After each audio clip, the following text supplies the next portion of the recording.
Okay, good evening po sa ating lahat.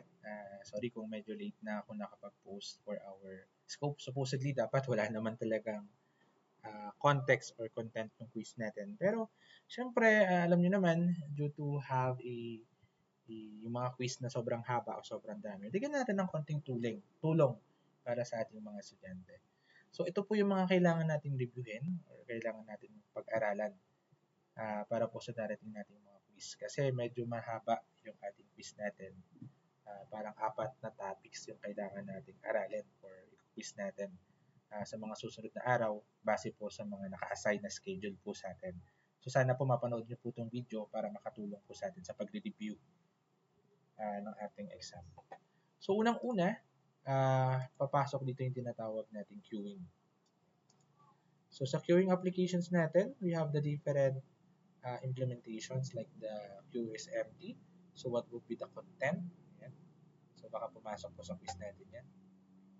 Mga sample po na ganyan. Then, actually parang yun lang ata sa queue. Oo. Hindi ko alam kung nalagay ko to yung queue operation. So, pwede nyo na rin isama kung ano yung tawag na sa queue operations na yan. Tapos, additionally class, meron din na tinatawag na trees na tinatawag. So, sa trees, medyo marami tayong kailangan reviewin. Kasama po yung tinatawag nating terminologies ng trees. Yan, root, yung parent, yung child, as well as descendants, degree, etc. po. So, lahat naman po ng quiz natin or exam natin may pagpipilian naman siya, except po sa identification like this one, and baka may pumasok na ganyan, and sa array representation. Saan yung array representation natin? Ito parang nasa baba pa. Ayan. Ayan. Sa binary representation and array representation. So, we're going to have a sample ng tawag dito ng trees natin. Tapos, we're going to showcase kung ano yung magiging array representation, binary representation, etc. Linked list representation. Paalala ko lang, magkaiba yung linked list representation sa array representation. Kailangan siyang aralin din. So, nabigay ko naman yung difference sa kanila. So, for example, lalagay nyo anong value niya, null, A, B, C, D, etc. So, yun po yung magiging part ng quiz natin.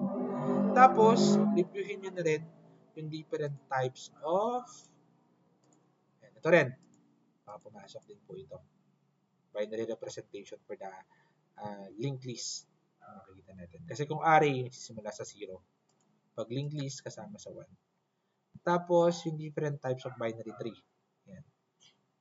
Pumasok din po. Full, perfect, binary tree, completed, degenerated, skewed, and balanced binary tree. So, isa po siya sa mga possible po na masama.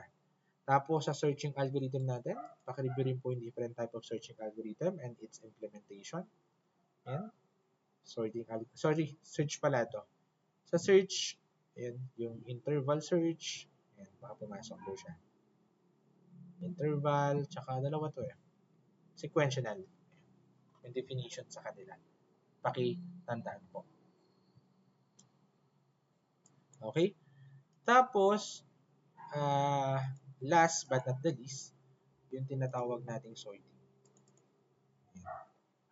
So, sa sorting algorithm, madali lang naman. We're going to identify what type of sorting algorithm yung i-apply po.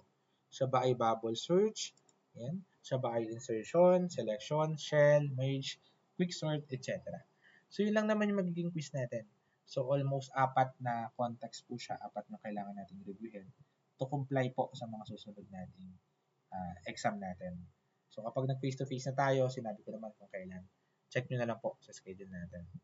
Parang yung iba ata, tomorrow na yung exam. So, please review po. Thank you and ingat po tayo palagi.